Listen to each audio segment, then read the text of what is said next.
Okay, this is my presentation on amputation for the health final. What is amputation? Amputation is the act of surgically removing a limb to protect that person's health. It is usually done on body parts that have sustained severe injury beyond repair. Stricken with an illness that can't be contained or blood flow is cut off for a long period of time, causing the tissue to die. In some countries, they use amputation as a punishment for crime, and it is sometimes used as a war tactic or an act of terrorism. 5 vocabulary words are amputee, the person who receives the amputation; grandeur, the death of a body tissue due to lack of blood flow or serious bacterial infection; prosthetic, an artificial body part such as a limb, a heart, or a breast implant; a stump is the bit that's left beyond a healthy joint. It's called a residual limb, or more commonly a stump. Phantom limb, a sensation experienced by someone who has a limb amputated that the limb is still there. The history of amputation. The earliest documented examples of amputation come from ancient Egypt, where it was used for similar purpose as it does today. And some ancient civilizations use amputation as a punishment for crime. Once bullets were introduced into warfare, amputations were needed more than ever, as small bullets had a cloth in them, like in the picture, that if the cloth got in the body, it sometimes wouldn't get removed and it would cause really bad infections. Some side effects and complications of getting an amputation would be the phantom limb pain. The pain that comes from, it feels like it's coming from a body part that's no longer there.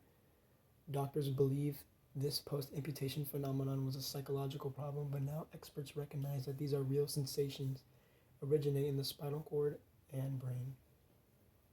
Deep vein thrombosis is a medical condition where a blood clot forms in a deep vein, like something in the limbs.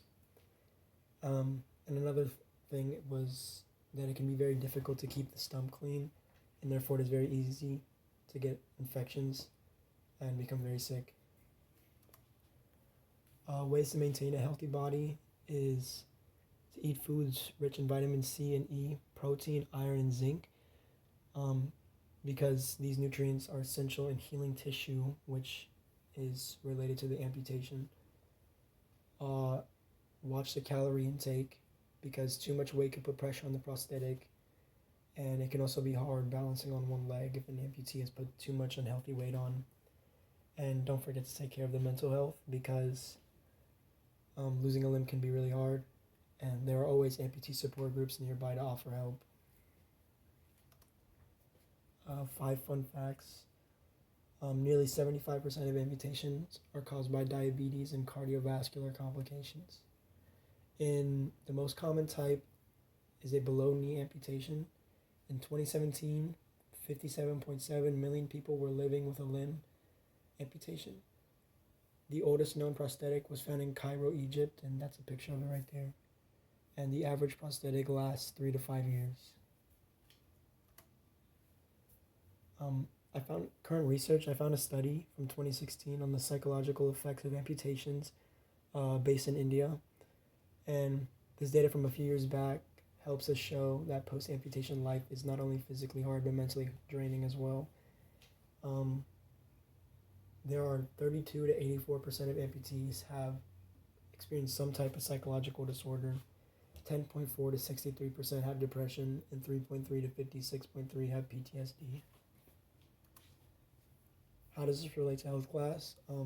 Amputations relate to what we learned in health class, because we learned about mental health and how to be supported of those suffering. And the amputees are especially susceptible to mental illness like depression and social anxiety. It is important to know that if you know an amputee, so you can watch closely for the red flags that we learned about this semester to keep them safe. And that's my works cited. Yeah.